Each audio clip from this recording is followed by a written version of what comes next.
Em 29 de julho de 2021, Jair Bolsonaro deu curso prático ao plano de insurreição por meio de uma... Ó, você vê, Viaro, como é que o negócio está bem feito?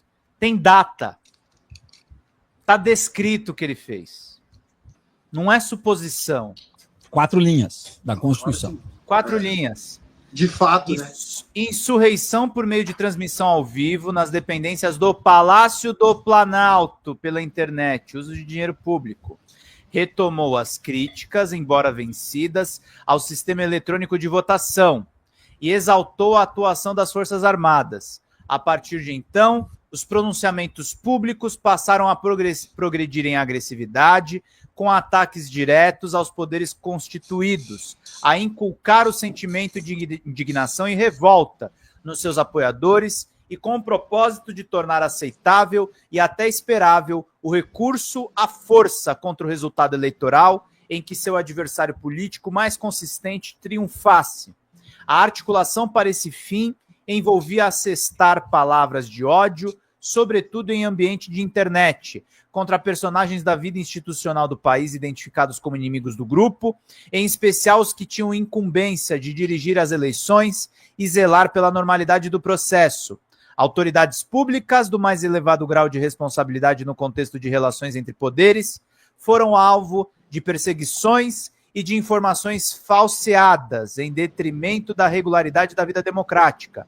Não foi obstáculo para os ataques ao sistema eleitoral que o Congresso Nacional viesse a rejeitar a sua mudança, preconizada pelo grupo do presidente da República na sessão da Câmara dos Deputados de 10 de agosto de 2021.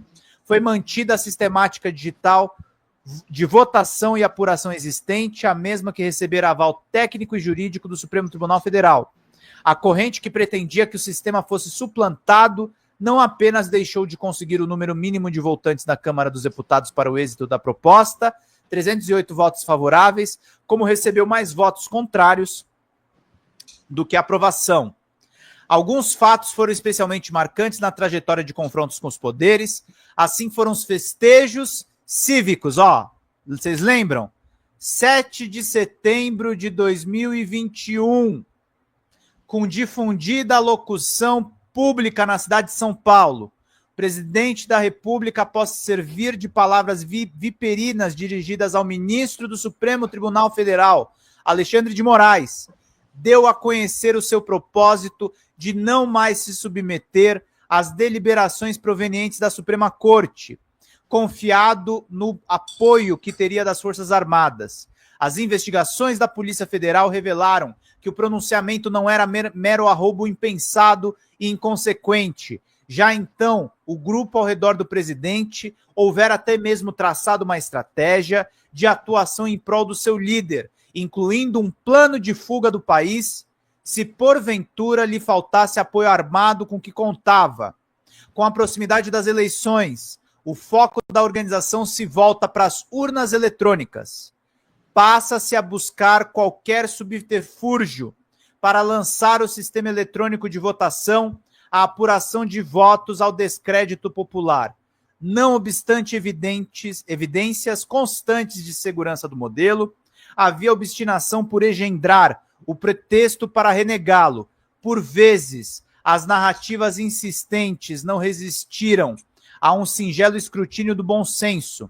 Assim, por exemplo, para se livrar do paradoxo de haver o presidente Bolsonaro vencido as eleições de 2018, seguindo o método eleitoral, objetivo de suas invectivas repete-se como num mantra acrítico que, na verdade, ele teria vencido o sufrágio já no primeiro turno, sendo o segundo turno provocado por artimanhas de fraudes informáticas. A ideia era propagada, mesmo que contra ela se erguesse a indagação ladeada de forma oportunística sobre o motivo de não ter fraudado também o segundo turno em favor do oponente.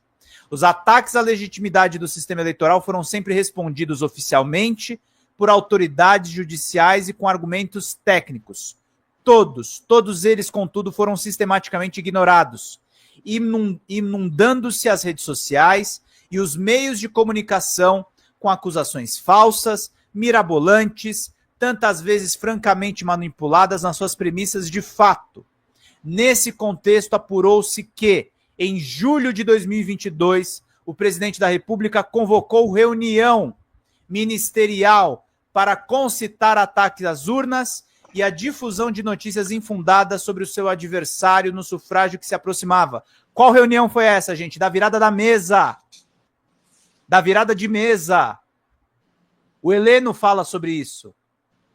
À altura, o concorrente que vinha sendo apontado como favorito, na reunião, falou-se inequivocadamente em uso de força.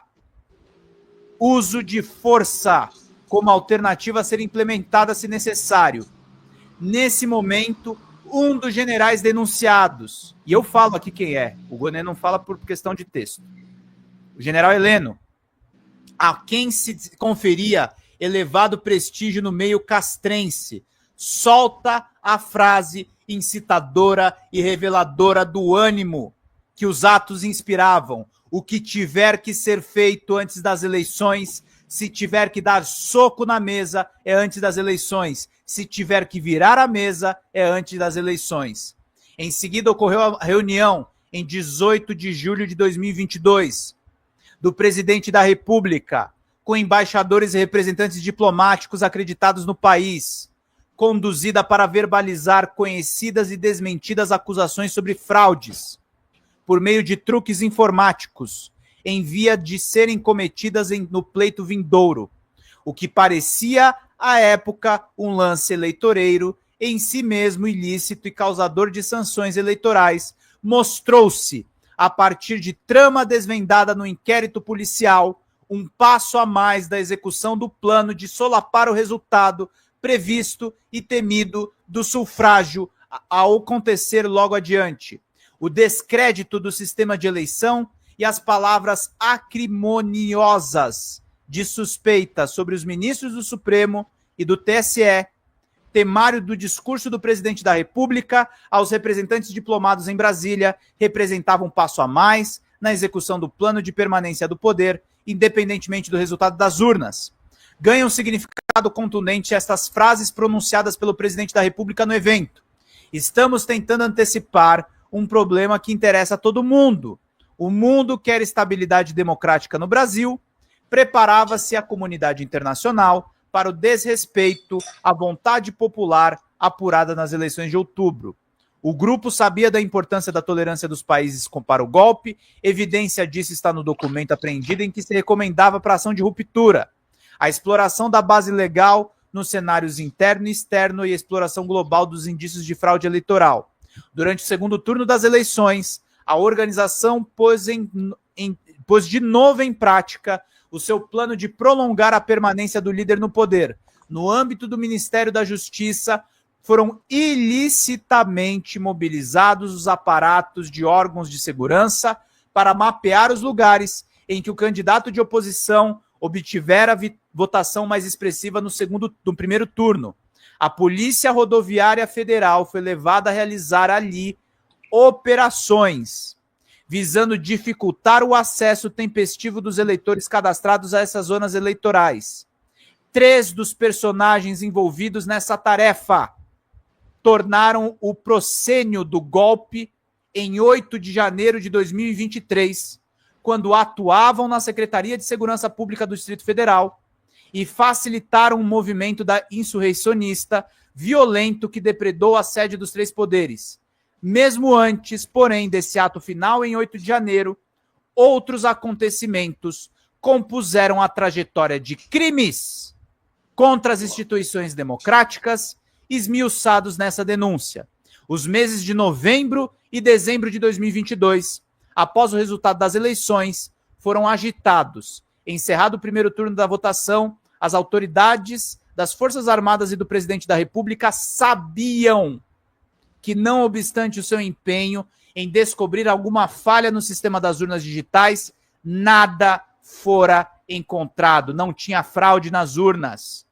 Relatório de fiscalização das urnas do próprio ministro da Defesa o assegurava. As eleições haviam sido irrepreensíveis do ponto de vista da sua realização técnica. Diga.